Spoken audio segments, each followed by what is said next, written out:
जिसमें बताता हूं कि किस किस नेता का नाम मिला। इसका चैप्टर कि क्या गुड्डू मुस्लिम बचने के लिए हिंदू बन गया है, और आपको बताऊंगा कि शाइस्ता परवीन को बचाने वालों का पता चल गया है।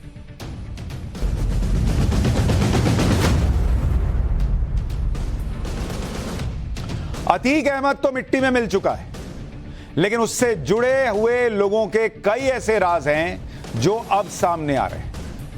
उमेश पाल मर्डर में पुलिस से बच रहे गुड्डू मुस्लिम के बारे में ऐसी जानकारी सामने आई है जिससे आपके होश उड़ जाएंगे।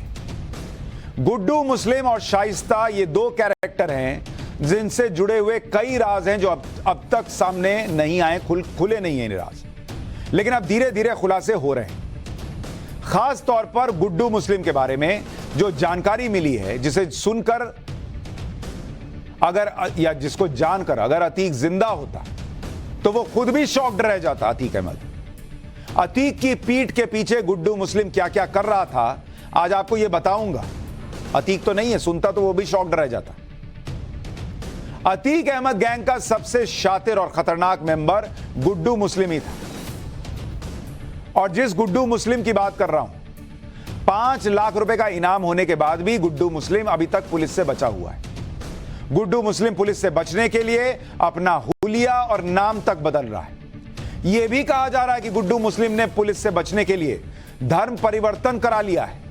जानकारी के मुताबिक कहा यह जा रहा है कि गुड्डू मुस्लिम अपना नाम बदल रहा है, हिंदू नाम रखकर पुलिस से बच रहा है।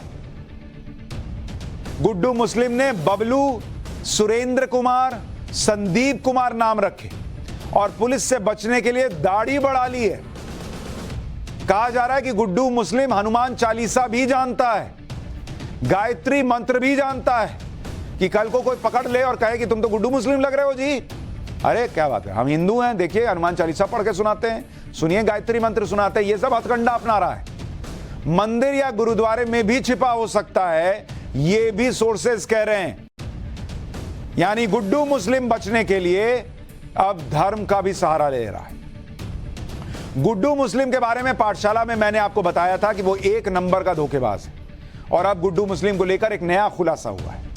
सूत्रों के मुताबिक अतीक अहमद के पास उमेश पाल को मारने की कोई वजह नहीं थी। अतीक अहमद के खिलाफ उमेश पाल फाइनल गवाही दे चुका था। अतीक और असद को भड़काने का काम गुड्डू मुस्लिम ने किया, यह कहा जा रहा है। इसके अलावा यह भी खुलासा हुआ है कि गुड्डू मुस्लिम के कई दूसरे माफियाओं से संबंध थे और वो अतीक के पैसे को अपने फायदे के लिए इस्तेमाल कर रहा था। गुड्डू मुस्लिम ने अतीक से छिपाकर कई धंधों में पैसा लगाया हुआ था। गुड्डू मुस्लिम ने कोयला सप्लाई के काम में पैसा लगाया। गुड्डू मुस्लिम के संबंध अतीक के दुश्मन गैंग से भी थे। अतीक और अशरफ के दुश्मनों के संपर्क में भी गुड्डू मुस्लिम था। अब ये बातें सुनकर आपको ये नहीं लग रहा, मैंने आपको बताया था कि यही धोखेबाज गुड्डू मुस्लिम मरवा सकता है अतीक अहमद को। यह शक और गहराता है, क्योंकि जब तक अतीक अहमद जेल में था उस समय अतीक की पीठ पीछे गुड्डू मुस्लिम अपनी मनमानी कर रहा था। वो अतीक अहमद के पैसों से अपना बिजनेस खड़ा कर रहा था। गुड्डू मुस्लिम पुलिस से बचने के लिए लगातार अपनी लोकेशन बदल रहा है। हिंदू पहचान और हिंदू नाम के साथ वो पुलिस से बच रहा है। अभी तक गुड्डू मुस्लिम की लोकेशन उत्तर प्रदेश की मेरठ, फिर झांसी, महाराष्ट्र के नासिक और पुणे, ओडिशा और छत्तीसगढ़ में ट्रेस हो चुकी है। कई बार तो वो पुलिस के हाथ आते आते निकल गया है। यूपी एसटीएफ ने ओडिशा से गुड्डू मुस्लिम के मददगार को हिरासत में लेकर पूछताछ की थी, जिससे चौंकाने वाले खुलासे हुए। पुलिस के सूत्रों के मुताबिक गुड्डू मुस्लिम करीब 12 दिन तक उड़ीसा में रुका था। 2 अप्रैल से 13 अप्रैल तक गुड्डू मुस्लिम उड़ीसा में था। उड़ीसा में गुड्डू मुस्लिम बैग फेंक कर फरार हुआ था। गुड्डू मुस्लिम के पास जितने पैसे थे वो खत्म हो चुके हैं। एक मीट कारोबारी गुड्डू मुस्लिम का मददगार हो सकता है। मीट कारोबारी का बिजनेस प्रयागराज से उड़ीसा तक है। मीट कारोबारी प्रयागराज के करेली में रहता है। पुलिस मीट कारोबारी पर नजर बनाए हुए है। पुलिस को इस मामले में बेहद सनसनीखेज सुराग भी मिले। पुलिस को अतीक की एक सीक्रेट डायरी मिली है, जिसमें ऐसे ऐसे राज हैं जिनसे कई लोगों की नींद उड़ सकती है। अतीक अहमद की यह डायरी क्या बता रही है, यह बड़ा इंपॉर्टेंट है।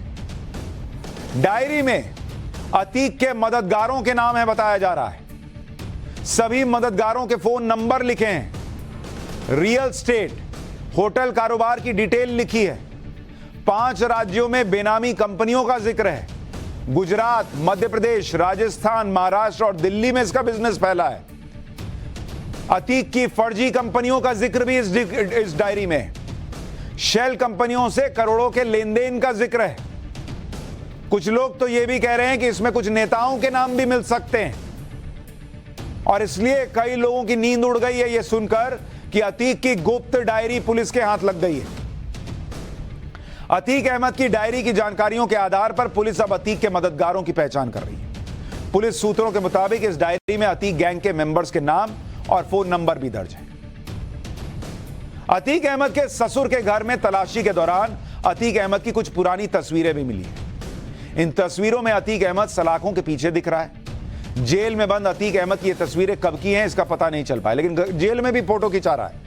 और पुरानी तस्वीरें, उस वक्त कोई सेल्फी का दौर नहीं होता था, लेकिन जेल में भी अपना रौला दिखाने के लिए वहां पर जो है फोटो खिंचा रहा है। सलाखों के पीछे होने के बावजूद अतीक अहमद की अकड़ साफ दिखती है। एक तस्वीर में अतीक अहमद अखिलेश यादव के साथ भी नजर आ रहा है। ये देखिए, सलाखों के पीछे ऐसा लग रहा है कोई हीरो है। शोले फिल्म में नहीं बच्चन साहब गए थे, वैसा टाइप का अपना दिखा रहा है। ये देखिए, असदुद्दीन ओवैसी भी नजर आ रहे हैं जो फोटो मिली है उसमें। अखिलेश यादव के साथ भी अतीक अहमद और उसका परिवार नजर आ रहा है। अतीक अहमद की पत्नी शाइस्ता परवीन को लेकर भी लगातार खुलासे हो रहे हैं। शाइस्ता अभी तक पुलिस की गिरफ्त में नहीं आई है। शाइस्ता इस समय अतीक गैंग को फिर से कंट्रोल करने की कोशिश कर रही है, कहा जा रहा है। शाइस्ता को लेकर नया खुलासा यह हुआ है कि शाइस्ता और अतीक ने उमेश पाल मर्डर को ऑपरेशन जानू नाम दिया था। उमेश पाल मर्डर के लिए पैसों का इंतजाम हवाला के जरिए किया गया था। शाइस्ता के पास जनवरी में 1 करोड़ 20 लाख रुपए हवाला के जरिए पहुंचे। ये पैसे कहां से आए, किसने भेजे, अभी पुलिस इसकी जांच कर रही है। साथ ही शाइस्ता की फाइनेंसिंग पर अब ईडी की भी नजर पड़ चुकी है। सूत्रों के मुताबिक शाइस्ता से जुड़े 50 बैंक अकाउंट्स पर ईडी की नजर है। इनमें से 10 बैंक खातों को सीज भी कर दिया गया है। शाइस्ता पर शिकंजा तेजी से कसता जा रहा है, लेकिन वो अभी तक अपने गैंग की वजह से बची हुई है। अतीक अहमद के जेल में रहते हुए शाइस्ता ने पूरा गैंग संभाल लिया था। मैंने आपको पहले भी बताया था कि ये पूरा गैंग संभाल रही थी और इसीलिए भागी फिर रही है। पति मर गया, बेटा मर गया, लेकिन ये आखिरी राइट्स में शामिल नहीं हुई क्योंकि इसको तो अपना गैंग संभालना है। अतीक के खास गुर्गे उस समय शाइस्ता के इशारों पर काम करने लगे थे। पुलिस सूत्रों के मुताबिक शाइस्ता ने अपने खास गुर्गों का एक क्लोज गैंग बना लिया था। शाइस्ता के गैंग में गुलाम था, गुड्डू मुस्लिम था, साबिर, अरमान, अरबाज, उस्मान और सदाकत थे। मोहम्मद गुलाम, उस्मान और अरबाज मारे जा चुके हैं। गुड्डू मुस्लिम और साबिर फरार है। फरारी के दौरान अतीक के 7 खास वकील और 20 गुर्गे शाइस्ता की मदद कर रहे हैं, यह कहा जा रहा है। पुलिस ने 7 वकीलों और अतीक के 20 गुर्गों के नाम चिन्हित कर लिए। शाइस्ता की मदद करने वालों को चिन्हित करके उन पर निगरानी भी रखी जा रही। जिस तरह से शाइस्ता के करीबियों को चिन्हित किया जा रहा है, उसके बाद शाइस्ता का बहुत ज्यादा दिनों तक बच पाना मुश्किल है। अतीक अहमद के मददगारों में एक नया नाम भी सामने आया है, जिसने उमेश पाल मर्डर केस में अशरफ और असद की मदद की थी। इस मददगार का नाम है शिवली, जो खुद एक डॉन है। डॉन शिवली अशरफ की ससुराल हटवा का रहने वाला है। शिवली हिस्ट्री शीटर है, पहले से कई केस दर्ज है। अतीक की मदद से ही शिवली ने प्रधान का चुनाव जीता था। शिवली बरेली जेल में अशरफ से लगातार मिलता था। उमेश पाल हत्याकांड में इसकी अहम भूमिका है।